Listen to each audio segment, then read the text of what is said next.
Imaginez un monde où Jude Bellingham n'est plus le visage du Real Madrid. Un monde où l'équilibre parfait du milieu parisien est sacrifié pour un ailier brésilien en manque de confiance. Ce n'est pas une fiction, c'est le séisme qui se prépare en coulisses. Entre des trahisons internes à Marseille et des chèques à 9 chiffres pour des adolescents au Brésil, le football européen est en train de basculer dans une nouvelle ère d'instabilité. Aujourd'hui, on plonge dans les dossiers que les clubs essaient de garder sous silence. Attachez vos ceintures, car le paysage que vous connaissez va disparaître. Commençons par le sud de la France. À Marseille, le départ de Mehdi Benatia n'est pas qu'un simple mouvement de bureaucrate. C'est l'effondrement d'un pilier sportif. Arrivé avec l'étiquette de celui qui connaît le très haut niveau, son départ laisse Longoria seul face à ses responsabilités. Pourquoi maintenant? Pourquoi alors que le projet semblait enfin se stabiliser? C'est le signal d'une crise structurelle qui pourrait paralyser le prochain mercato olympien.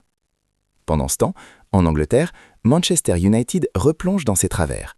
100 millions d'euros pour Robinho Junior, 18 ans, encore à Santos. On se croirait revenu à l'époque des transferts compulsifs. Est-ce le nouveau Neymar ou un nouveau pari désespéré pour sauver une institution à la dérive?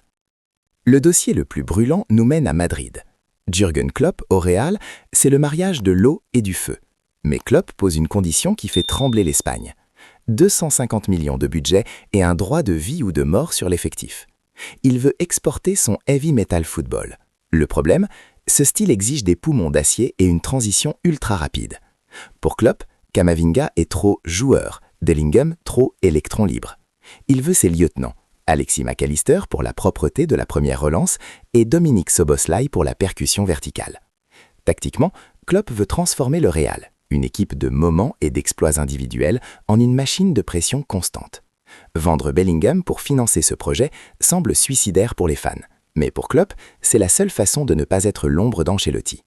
On analyse ici le gap entre la gestion humaine de l'Italien et la rigueur systémique de l'Allemand. Passons au dossier qui va enflammer l'été entre Paris et Madrid.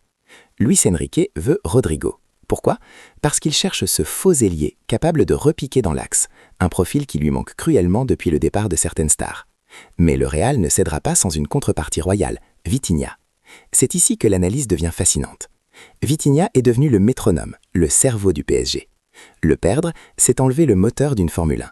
Mais pour Madrid, récupérer Vitinha, c'est s'assurer une transition post-Modric parfaite.